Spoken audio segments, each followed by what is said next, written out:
Welcome back. ఆంధ్రప్రదేశ్లో ఎన్నికల ప్రచారం ఊపందుకోబోతోంది. ప్రధాన పార్టీలన్నీ కూడా ప్రజాక్షేత్రంలోకి వెళ్లబోతున్నాయి.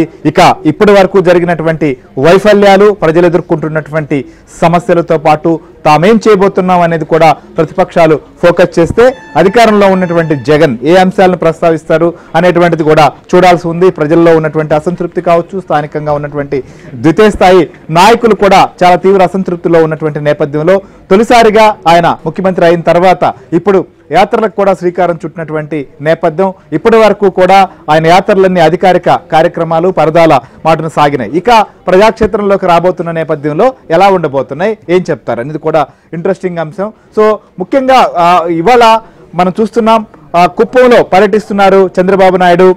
రేపు పలమనేరులో, కుప్పానికి దగ్గరలో ఉన్నటువంటి పలమనేరు నియోజకవర్గం, ఇక్కడి నుంచే కూడా ఈ యొక్క బస్సు సంబంధించినటువంటి యాత్రలకు గతంలో కావచ్చు, లేదా అంతకుముందు కొన్ని యాత్రలకు కావచ్చు, ఇలాంటివన్నీ కూడా ఆయన శ్రీకారం చుట్టినటువంటి ప్రాంతం ఇది. సో ఇప్పుడు కూడా ఆయన యాత్రలు ఇక్కడ మొదలు కాబోతున్నటువంటి నేపథ్యం. 3 నియోజకవర్గాల్లో ఉమ్మడి చిత్తూరు జిల్లాలో కూడా రేపు సభలు నిర్వహించేదానికి రూట్ కూడా సిద్ధం చేసుకున్నారు. సో పలమనేరులో మొదలు కాబోతున్నటువంటి సభకు సంబంధించి ఏ రకంగా ఏర్పాట్లు చేశారు, ఇక్కడి నుంచే ప్రచారం కూడా మొదలు కాబోతున్న నేపథ్యంలో సో ఏ అంశాలని ప్రస్తావించబోతున్నారు, దీంతో పాటు అక్కడ తెలుగుదేశం పార్టీ నాయకత్వం కావచ్చు, మిగిలినటువంటి క్యాడర్ కూడా ఈ ఎన్నికల ప్రచార సభని ఏ విధంగా నిర్వహించేందుకు సిద్ధమయ్యారు మనోహర్? శ్రీహరి గారు, చంద్రబాబు నాయుడు ఎన్నికల శంకరావని ప్రజాగలం పేరుతో రేపటి నుంచి కూడా మొదలుపెట్టేటువంటి పరిస్థితులు అయితే మనకు స్పష్టంగా ఇప్పటికే ఒక రూట్ మ్యాప్ కూడా వచ్చేసినటువంటి పరిస్థితి. రేపు సరిగ్గా ఏదైతే 11-12:30 గంటల ప్రాంతంలో పలమనేరు నియోజకవర్గం నుంచి ఈయన ఏదైతే ఈ ప్రజాగలం అనేటువంటి కార్యక్రమానికి ఎన్నికల శంకరావాన్ని కూడా పూరించేటువంటి పరిస్థితి ఉంది. అదేవిధంగా ఉదయం పూట పలమనేరు నియోజకవర్గము, మధ్యాహ్నము నగిరి నియోజకవర్గం పరిధిలోను, ఈవినింగ్ మదనపల్లి నియోజకవర్గం పరిధి, ఈ 3 నియోజకవర్గాల పరిధిలో కూడా రేపు ఆయన ప్రజాగలం కార్యక్రమంలో పాల్గొనబోతున్నారు. ఇప్పటికే ఏదైతే మాజీ మంత్రి అమర్నాథ్ రెడ్డి అభ్యర్థిగా ప్రాతినిధ్యం వహిస్తున్నటువంటి పలమనేరు నియోజకవర్గంలో రేపటి ఈ ప్రజాగలం కార్యక్రమాన్ని మొదటగా ఫుల్ సక్సెస్ చేయాలనే ఒక లక్ష్యంతో కూడా ఇప్పటికే అక్కడ భారీ ఏర్పాటు కూడా కొనసాగిస్తున్నటువంటి పరిస్థితి.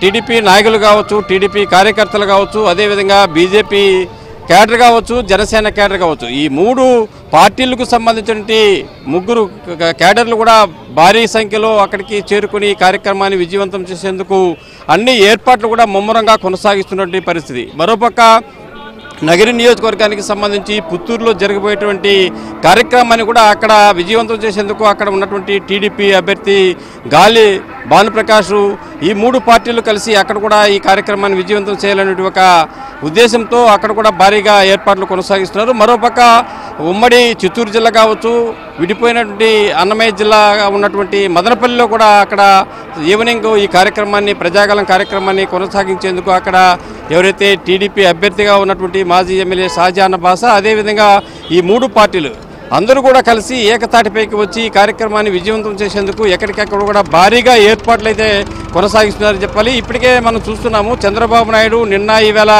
కుప్పం నియోజకవర్గంలో ముమ్మరంగా పర్యటిస్తున్నారు.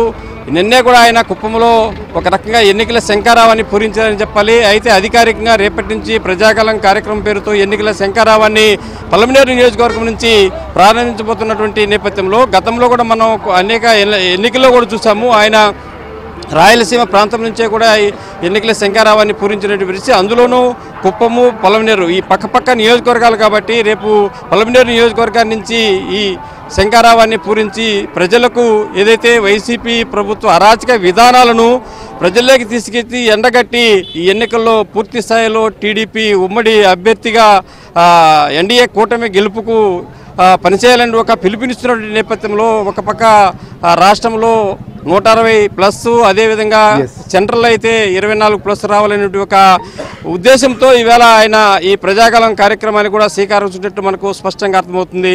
శ్రీహరి, రైట్, మనం చూస్తున్నాం మీరు అన్నట్లుగా పలమనేరు కేంద్రంగా ఈ కార్యక్రమం కూడా చేపట్టబోతున్నారు. ఇప్పటికే చూస్తున్నాం, కుప్పంలో కూడా ఇవాళ ఇంటింటికి చంద్రబాబు నాయుడు వెళ్ళి తన పోటీ చేయబోతున్నటువంటి నియోజకవర్గంలోనే ఎన్నికల ప్రచారాన్ని కూడా మొదలు పెట్టేశారు. అయితే అధికారికంగా సభలు నిర్వహించబోతున్నటువంటి పరిస్థితి ఉంది కాబట్టి ఇక్కడి నుంచి ఏర్పాట్లు కూడా పూర్తి చేశారు. కీలకమైనటువంటి నియోజకవర్గాలు పలమనేరు కావచ్చు, నగిరి, మదనపల్లి 3 సంబంధించి కూడా చాలా ముఖ్యమైనటువంటి నియోజకవర్గాలు. తొలి విడతలో వీటినే ఎంచుకున్నారు ఉమ్మడి చిత్తూరు జిల్లా పరిధిలో. సో మొత్తానికి ఇక్కడి నుంచి ఈ కార్యక్రమాలు మొదలు కాబోతుంటే ఇంకొక వైపు అధికార పార్టీ కూడా రేపటి నుంచి మేము సిద్ధం అనేటువంటి దాంతో గతంలో సభలు నిర్వహించారు. ఇప్పుడు నియోజకవర్గాలు జిల్లాల వారీగా కూడా ఈ కార్యక్రమాలు నిర్వహించేదానికి ప్రణాళిక సిద్ధం చేసుకున్నటువంటి పరిస్థితి. సో కడప జిల్లాలో ఈ సమావేశానికి సంబంధించి కూడా ఏ రకంగా ఏర్పాట్లు చేశారు, సో ఆ ముఖ్యమంత్రి షెడ్యూల్ ఎలా ఉండబోతోంది, సో సభల్లో ప్రధానంగా ప్రభుత్వం ఇప్పటి వరకు మనం చూస్తున్నాం ఎక్కడికి వెళ్ళినా ఒకే అంశాన్ని ప్రధానంగా ప్రస్తావిస్తూ వచ్చినటువంటి పరిస్థితి, పేదలు, పెత్తందారులు ఇలాంటి అంశాలను మాత్రమే ప్రస్తావించారు. అయితే ఇక ప్రజాక్షేత్రంలోకి వెళ్ళినప్పుడు ఖచ్చితంగా అక్కడ గతంలో ఇదే ప్రాంతాలకు వచ్చి ఇదే సభల్లో మాట్లాడినప్పుడు ఇచ్చినటువంటి హామీలు ఏంటి, జరిగిందేంటి, కొత్తగా ఏం చేయబోతున్నాం అనేటువంటిది వీటిని ఏమైనా చెప్తారా అనేది కూడా చూద్దాం. సో దీనికి సంబంధించి కూడా శ్రీనివాస్ కడప నుంచి కూడా దీనికి సంబంధించి అప్డేట్ అందించేందుకు సిద్ధంగా ఉన్నారు. శ్రీనివాస్ చెప్పండి, ఏంటి రేపు ముఖ్యమంత్రి షెడ్యూల్ ఏంటి, ఏ రకంగా ఉండబోతోంది, ఇడుపలపాయలో కావచ్చు అలానే పొద్దుటూరులో కూడా దీనికి సంబంధించి ఏం ఏర్పాట్లు చేశారు, దీంట్లో ప్రధానంగా ఇప్పటి వరకు చెప్పనవి లేకపోతే కొత్తగా ఏమైనా ప్రకటించేటువంటి అవకాశాలు ఏమైనా ఉన్నాయా, ఏమైనా హామీలు ఇచ్చేటువంటి పరిస్థితులు ఉన్నాయా? శ్రీహరి గారు, సీఎం జగన్మోహన్ రెడ్డి తన సొంత జిల్లాలో ఎప్పటికైనా కూడా అతను సాంప్రదాయం ప్రకారం వాళ్ళ కుటుంబ మొదటి నుంచి చూస్తున్నాము. ఎక్కడ ఆయన ఏ కార్యక్రమం చేపట్టా కూడా ఇడుపులపాయలోంచి తన తండ్రి వైఎస్ రాజశేఖర రెడ్డి సమాధి నుంచి ప్రారంభిస్తారు. అలాగే షర్మిల కూడా కావచ్చు, అలాగే ప్రారంభిస్తారు. సో ఈ నేపథ్యంలో రేపటి నుంచి రాష్ట్రంలో ఎన్నికల ప్రచారానికి సంబంధించి మేము సిద్ధం అనే బస్సు యాత్రకు సంబంధించి రేపటి నుంచి ప్రచారం ప్రారంభించున్నారు. అది రేపు ఉదయం నుంచి రేపు మధ్యాహ్నము ఇడుపులపాయలో తన తండ్రి వైఎస్ రాజశేఖర రెడ్డి సమాధి నివాళులు అర్పించి ఆ తర్వాత బస్సు యాత్ర ప్రారంభిస్తారు.